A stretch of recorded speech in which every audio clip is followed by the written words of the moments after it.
불보살님들께서 이 시간 이 공간에 우리와 함께 해주시기를 청하는 심령 함께 하시겠습니다. 정정법신 비로자나부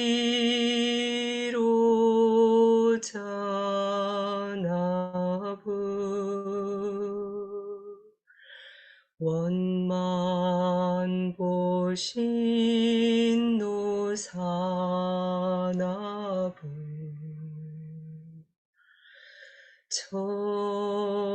천백억 과신 서가모니부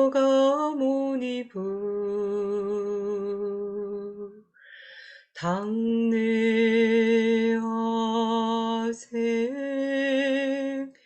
미륵존부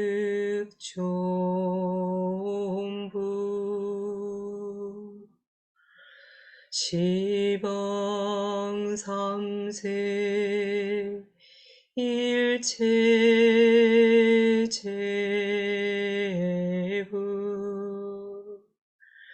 시방삼세 일체존법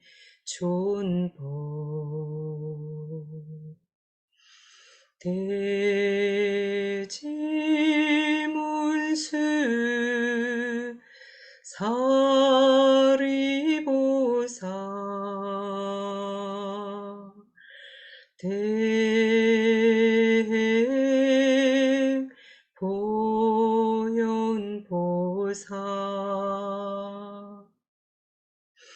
대자대비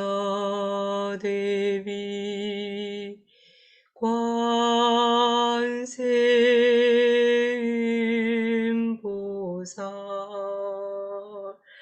대원본존 지장보살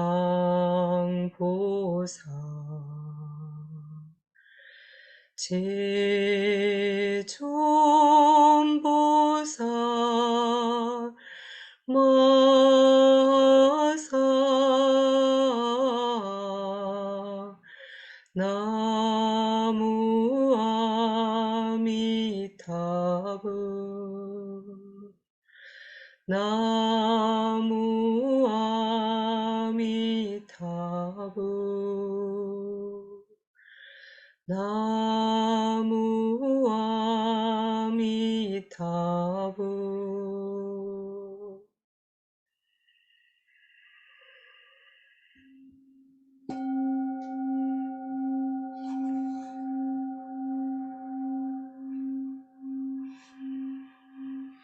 반갑습니다. 한 주간 동안 열심히 잘 수행하시고 계셨죠? 네. 이번 주에는 제가 사다나, 출리심 사다나 첫 법회 때부터 여러분들께 소개해드리고 싶은 책이 있었어요. 소개해드리고 싶었던 책. 그래서 한 3주 정도를 들고 다니다가 소개를 못 해드렸고, 그 다음에는 또 다른 뭐 일정 때문에도 그렇고, 그래서 다음 주는 또 제가 저희 그 종단이 아니고 저희 이제 스님들 선회를 집중 수행을 합니다. 그래서 다음 주 화요일은 또 여러분들에게 이 법문 시간으로 만나지 못하고 해서 그 다음 주, 그러니까 2번 정도 남았는데요. 꼭 이번에는 이 책을 소개시켜 드리고 싶고, 오늘은 이 책에서 제가 되게 여러분들과 함께 나누고 싶은 걸 나누는데요. 이 제목은 보이세요? 죽음이 물었다. 혹시 이 책 보신 분 계세요? 아, 다행이네요. 지금 제 화면에 뜬 분 중에서는 아무도 안 계시네요. 다행입니다. 이 책은 이제, 저도 영적 돌봄이라고 하는 완화 의료병동 말기 환자들을 위해서 마련된 존엄한 죽음을 준비하는 그 호스피스 완화 의료병동의 호스피스 완화 의료의 최고 권위자인데, 이분은 아나 아란치스라고 하는 브라질 분이세요. 브라질 의사 선생님이 쓰신 건데, 상파울로 주립대학병원에서 노인의학으로 레지던트 과정을 수료했고, 옥스퍼드 대학에서 완화의료를 전공해서 이제 지금 한 30년째 이 활동을 하고 계시는 분인데요. 죽음이라는 주제를 가지고 종교인이 아닌 그 의료인이 말기 죽음을 맞이하는 분들을 수없이 만나면서 제목이 테드에서 강연을 한 다음에 좀 유명해지시고 나서 죽음이 물었다. 누구에게? 우리한테, 나에게. 그래서 이 책이 되게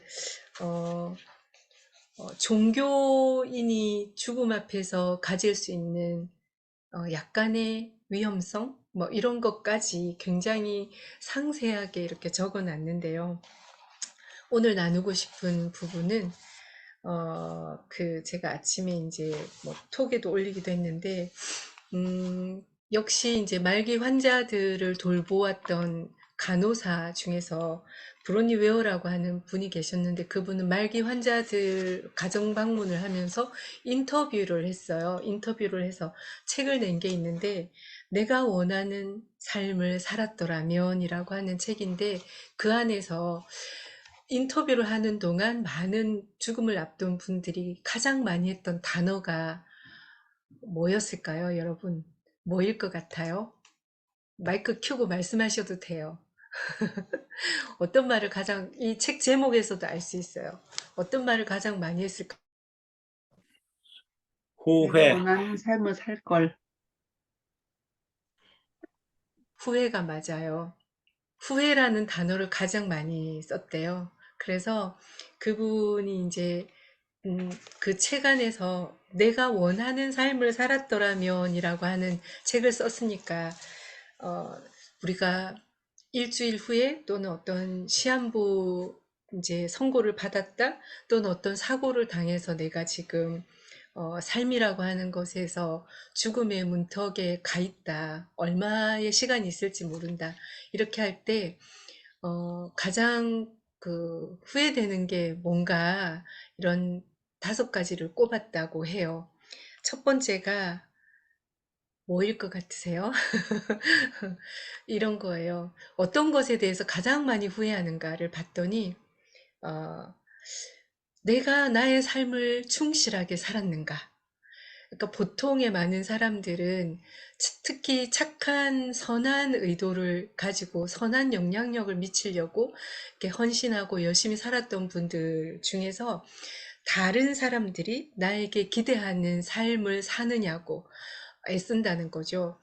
어렸을 때는 부모님의 기대에, 또 자라서는 친구들과 또는 이 가정과 이 사회에서 나에게 바라는 기대, 원하는 것, 또는 내가 종교적으로 내가 어떤 뭐 깨달음을 얻거나 어떤 사람이 되기를 바라는 이런 타인의 다른 사람이 만들어 놓은 것에 그 기대와 욕구에 부응하면서 사느라고 내가 진정으로 원하는 게 무엇인지, 내가 무엇을 하고 싶은지, 내가 어떤 걸 하면 충만하고 또 만족스럽게 행복한지를 자각을 잘 못했는데, 죽음 앞에 섰을 때 정말 진솔하게 내가 내 삶을 파노라마처럼 이 생에 와서 쫙 지나가는 걸 봤을 때 물론 우리는 그 이타심이 우리를 가장 행복하게 해준다는 걸 알고 있어요.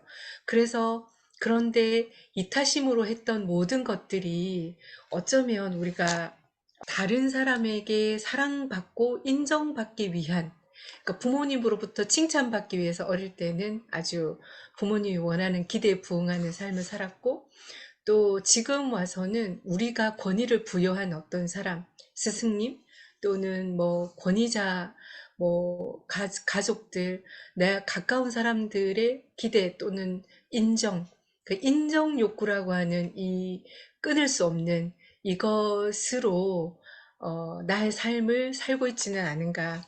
이 책에 보면 이런 예가 나와요. 어떤 아가씨가 결혼을 준비를 다 하고 사랑하는 사람을 만나가지고 결혼 준비를 다 하고 예식장까지 잡아놓은 상태였어요. 그런데 어머니가 갑자기 어, 급성 치매가 오고 어머니를 돌봐야 되는 상황이 온 거예요. 그래서 근데 너무 그 어머니 굉장히 드라마틱한 얘기이긴 한데 어머니가 이랬다는 것. 결혼식을 앞둔 딸한테 너 나를 버리고 갈 수 있니? 너 나를 두고 갈 거야? 이렇게 해서 이 효녀, 착한 딸, 그리고 부모님의 은혜를 갚아야 된다고 하는 이런 그 가치를 가진 그 딸이 선택한 것은 무엇이었을까요? 출가하기 위해서 내가 출가를 하겠다. 막 이렇게 막 그 집을 나선 분들이 나서겠다고 하는 분들이 많이 있는데 누구 때문에 못하는지 잘 아시죠? 가장 가까운 부모님, 형제, 자매가 너 우리를 버려두고 너 혼자 행복하게 잘 살 수 있을 것 같니? 라고 하는 그런 질문을 받아요. 그런 질문을 받을 때 그때 가장 뿌리치기 힘든 것이 뭐 비구스님들 같은 경우 대를 이어야 되지 않는가 또는 그때 그 상황에 부모님의 질병, 노쇠함, 연약함 이런 뭐랄까 나의 도움이 필요로 한 것들 때문에 이렇게 붙잡히는 경우가 많은데요. 그래서 어머니가 우리가 객관적으로 봤을 때는 결혼식을 앞둔 딸한테 어머니가 어떻게 그럴 수 있지라고 객관적으로 얘기할 수 있지만 우리의 삶 안에서 아주 수많은 그런 작은 그런 드라마들이 계속 일어나는 거예요. 이 딸이 선택한 것은 결혼을 포기를 하고 자신의 그런 행복을 유보를 하고 어머니를 모시기 시작했는데 그게 몇 년이나 이어졌을까요? 너무 신기하게 35년 동안이나 이어졌어요. 그러니까 결혼 포기하고, 그러니까, 그런데 이 35년이 지난 어느 날 어머니가 이제 죽음 앞에 다다랐어요. 근데 이 딸의 마음은 딸의 반응은 어땠을까요? 내가 그 모든 것을 다 포기를 하고 엄마를 모셨는데 엄마는 돌아가시면 안 돼요. 절대 죽으면 안 돼. 엄마가 어떻게 나를 두고 죽을 수 있느냐. 이렇게 그 자신의 삶의 의미와 존재 그 가치를 누군가를 위해서 이렇게 포기를 했고 유보를 한 상태에서 그것에 대한 집착이 일어나는 거죠. 그래서 죽음을 받아들일 수가 없는 슬픈 이런 그 고통 속에 빠지게 되는 그런 일화가 있는데요. 만약에 이 아가씨가 35년 동안 또는 그 결혼을 포기를 하지 않고 자신의 진정한 행복을 위해서 다른 방법이 있지는 않았을까? 예를 들어서 결혼을 하고 뭐 그 어머니를 모실 수 있는 자기도 행복하고 어머니도 돌봐드릴 수 있는 이런 방법을 강구했으면 어땠을까 하는 이런 어, 그런 게 우리 삶에서도 비일비재하게 일어난다고 하는 거죠. 그래서 많은 경우 그렇게 나를 포기하고 나 자신에게 충실한 것을 포기를 했을 때 나중에 원망이 생길 가능성이 원망과 집착. 그래서 그 화살을 자신이 선택한 것에 대한 책임을 지기보다는 원망과 이제 그 증오, 그렇게 해서 화살을 다른 사람에게로 자기 삶에 대한 책임을 스스로 지지 않으려고 하는 그게 이제 죽을 때 많은 사람들이 이거는 굉장히 이제 그 드라마틱한 예이지만 어 그랬다는 거죠. 내가 그때 이 길로 안 가고 다른 걸 선택했더라면 내 인생이 분명히 달라졌을 거야. 그렇게 하는 부분이 있다고 해요. 오늘 우리가 이제 출례심 2주밖에 안 남았는데 내가 하는 선택 또 그런 것 중에서 내가 지금 어떤 선택을 해야 된다면 이걸 내가 어, 선택을 했을 때 가장 후회를 적게 남기는 게 뭐가 있을까? 이렇게 좀 고려해 보면 좋지 않을까? 또 하나 후회하는 것이 두 번째로 후회하는 것이 뭔지 아세요? 자신의 감정을 솔직하게 드러내지 못했다는 거예요. 근데 우리는 보통 뭐 사회생활도 하고 다른 사람들과의 관계에서 내가 지금 기분이 좋지 않고 화가 나고 짜증이 나고 뭔가 불편하고 이런 것들을 페르소나로 다 감추면서 아무렇지도 않은 척, 괜찮은 척, 뭐 다른 사람이 나에게 뭐라 그럴까요? 음, 유보하는 거죠. 내가 다른 사람이 나에게 뭐 내가 무시를 하건 존중받지 못하건 배려받지 못하건 또 그런 과정에서 나는 내가 이렇게 불편하고 이렇게 좀 싫은데 그런 감정을 그냥 눌러놓거나 감정을 무시하거나 이렇게 했을 때 솔직하지 못한 것 때문에 나중에 다른 사람이 나에 대해서 모른다, 섭섭하다, 억울하다, 이런 감정으로 자기 자신의 감정을 계속 키워가는 부분이 있는 거죠.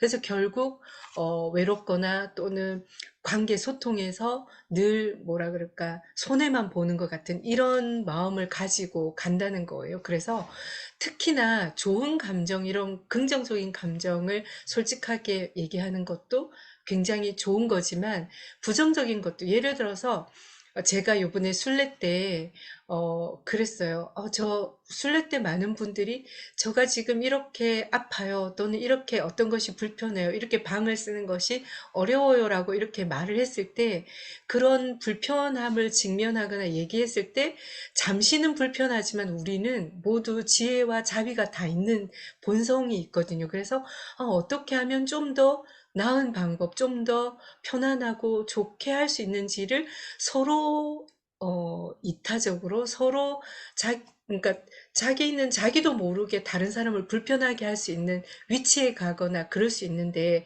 불편한 감정들을 솔직함에 따라서 그것을 뭐라 그럴까 그 갈등을 회피할수록 이게 엉거리지고 나중에 다른 감정으로 뭉쳐지는데 회피하지 않고 직면하면서 솔직하게 그냥 툭 던져 놓을 때, 저 사람이 저렇구나, 내가 이렇구나를 나를 알게 되는 거죠. 알게 되었을 때 다른 사람의 지혜와 자비, 모두의 지혜와 자비가 함께 문제를 또는 그 문제를 해결해 갈 수 있는 더 나은 공동체, 더 나은 상황을 만들어 간다는 거죠. 세 번째 후회가 뭐가 있을까요? 혹시 이 10시 사다나에 들어오신 분은 아닐 수 있어요. 이 사다나에 들어오지 않은 많은 분들, 아니면 이 사다나에서도 있어요. 저도 좀 그렇거든요. 평생 일에만 매여서 살았다는 것. 여러분, 보통 일을 왜 하는지, 그죠? 자아의 성취뿐만 아니라 우리는 생존을 위해서 일한다. 내가 통장의 잔고를 좀 늘리기 위해서 일한다. 이런 것들. 그런데 열심히 일해서 하루에 뭐 8시간 뿐만 아니라 9시간, 10시간 막 또는 쉬는 날 없이 이렇게 일을 해서 제가 어떤 분들 보면 너무 열심히 일해서 돈을 굉장히 많이 벌어요. 그런데 이분들 돈을 어떻게 쓰지? 번 돈을 다 뭐 하시지? 이런 궁금함이 올라오는 분들도 계셔요. 그래서 지혜로운 많은 이 지구별 여행자, 순례자들은 내가 쓸 만큼 벌거나 내가 보시하고 필요한 만큼 번 다음에는 나머지는 자신을 위해서 시간을 사용을 하는 거죠. 시간과 공간을. 그랬을 때 죽을 때 덜 후회한다는 거예요. 어, 그, 평생 통장의 잔고는 늘어나지만 써보지 못하고 다른 사람이 쓰게 만들어 놓고 보시하면서 갈 수는 있어요. 그런데 후회하지 않으면 되는데 그것을 가지고 나중에 죽을 때 죽음에 앞서서 그때는 이미 이제 그 돈을 쓰려고 할 때는 건강이 안 좋아지거나 병들어서 이제 병원에 다 갖다 주시는 거죠. 병원, 약국 뭐 이렇게 갖다 주는데 그런 거 말고 내가 원하는 또는 선업을 짓는 그것도 선한 공덕이 될 수는 있죠. 그죠? 병원이 부여한 의료 종사자들이 이제 돈을 벌겠죠. 기업들을 보험회사에도 엄청 많이 갖다 드리죠. 막. 그래서 저도 이 보험회사를 부유하게 하는 것과 지금 있는 가난한 이들, 지금 도움이 즉각적으로 필요한 이들에게 도와주는 것, 이것이 진정한 보험이지 않을까 이런 생각도 좀 드는데요. 네 번째는 음, 친구들과 더 많은 시간을 보내지 못한 것을 후회한다고 했어요. 이건 이제 서양인들의 관점, 뭐, 브라질도, 남미에 속하니까 그럴 수 있다고 보는데, 사실 죽음 앞에서는 이런 것들이 아무 소용이 없다는 거 우리는 알죠. 친구가 소용이 없고, 돈이 소용이 없고, 일이 소용이 없고, 뭐, 명예가 소용이 없고, 다 소용이 없다는 거 미리 알지만, 죽음 앞에서 그래도 그 일생을 살면서 도반들 나에게 지지를 해주고 응원을 해줬던, 그리고 제일 중요한 것은 가족들이 못 해줬던 걸 친구들이 해주는 게 있어요. 가족들은 너무 가까워서 너무 잘 알고 있다고 해서 가족들은 신경을 안 쓰는 것들이 있는데 친구들은 신경을 써주는 게 있어요. 뭘까요? 음, 여러분들은 어떨 때 기분이 좋으세요? 어떨 때 그 친구를 만나고 싶으세요? 어, 저는 어, 존중을 받을 때, 그러니까 나를 존중해 줄 때였어요. 근데 여기도 마찬가지. 많은 사람들이 친구들은 나를 무시하지 않는다. 존중한다. 근데 무시하는 것 같은 친구는 그 친구가 정말 나를 친구라고 생각하는가? 그러니까 부처님의 가르침에 보면 좋은 친구와 나쁜 친구를 가리는 게 있어요. 그 중에 친구가 나를 무시를 하거나 존중하지 않으면 그 친구가 존중하지 않는 여러 가지 나온 게 있어요. 그래서 존중하고 존중받는 그런 친구들과 함께 시간을 보내는 것. 그리고 이제 맨 마지막에 다섯 번째예요. 이거는 이제 앞에 네 가지를 다 통틀어서 하는 건데 더 행복하게 살지 못한 것에 대해서 후회를 한다는 거예요. 그러니까 여러분들은 행복한 사람인가요? 지금 행복하게 수행하고 계신가요? 어, 저기 뭐지? 칼릴 지브란이 그렇게 얘기했어요. 일에만 매달리는 많은 사람들한테 칼릴 지브란이 이렇게 얘기했어요. 만일 당신이 사랑으로 일하지 못하고 자기 자신의 자아를 완성하는 충족감, 충만감, 기쁨, 그런 것으로 일하지 못하고 오직 일에 대한 염증만을 느낀다면 차라리 일을 그만두면 돈이 없잖아요. 사원의 문 앞에 앉아서 기쁨으로 일한 사람들의 적선을 받는 게 더 낫다.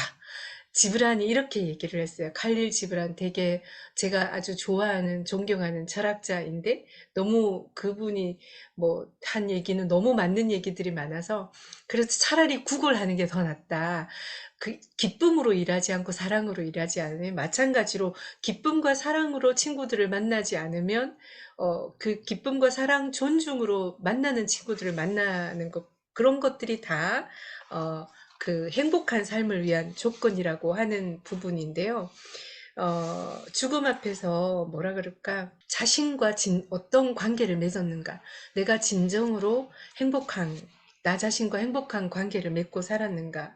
근데, 죽음을 앞두고 시간을 가지는 사람은 되게 복되다고 이렇게 얘기를 하는데, 갑작스럽게 죽음을 맞닥뜨리지 않기 위해서 또는 그걸 준비하기 위해서 저희가 죽음 명상을 하고 죽음에 대해서 늘 사유를 하잖아요. 어떤 삶이 행복한 삶이라고 그게 변할 수 있어요. 어떤 게 정해진 바가 없는데 이 공성의 지혜 또는 이 모든 것들이 다 이번 생에 내가 이 지구별에 온 이유와 목적, 무엇 때문에 이 지구별에 와서 어떤 흔적을 남기거나 또는 어떻게 사는가. 예를 들어서 이 작가는 이렇게 얘기를 해요. 다음 생을 위해서 내가 공덕을 짓는 것, 이것조차도 뭐라 그럴까, 누군가에게, 또는 계산적으로 사는 삶이라서 진정한 행복이 아닐 수 있다. 이런 질문을 던져요. 그런 걸 얘기를 하는데, 이 작가가 다른 또 어떤 작가의 네 가지 약속, 행복한 삶을 살기 위해서 네 가지를 신경을 쓰면 참 좋다. 이렇게 얘기를 했어요. 첫 번째는 자기가 하는 말이 뭐라 그럴까, 말을 조심하는 것. 우리가 늘 말을 하고 살잖아요.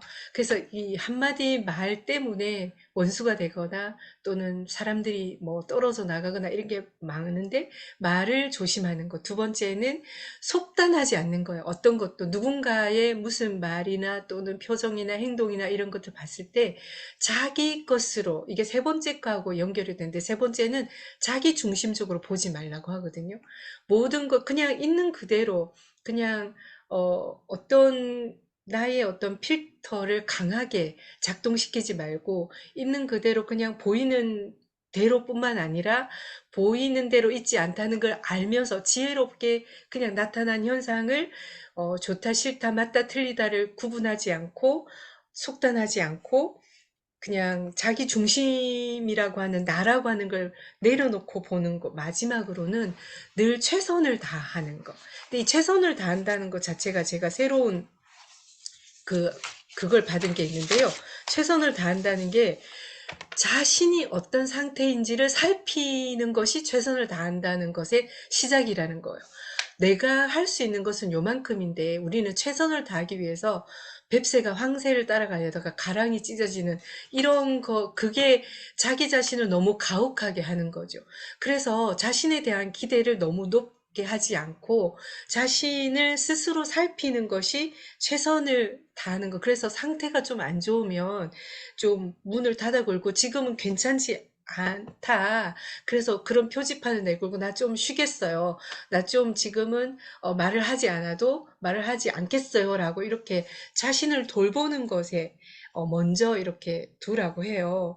그래서 일단 우리가 죽을 때 후회하지 않기 위해서는 감정을 좀 표현하고 도반들과 자주 교류를 하고 자신을 스스로 좀 행복하게 만들어주고 돌봐주고 스스로 하는 선택이 어떤 기대나 남의 어떤 그런 것에 잣대로 하는 게 아니라 뭐라 그럴까, 내 삶에 이게 어떤 의미가 있는가, 내가 이렇게 하고도 후회를 남기지 않을 것인가, 이런 부분을 살펴보라고 이렇게 충고를 해요. 제가 마지막으로 읽어드리고 싶은 게 하나 있는데요.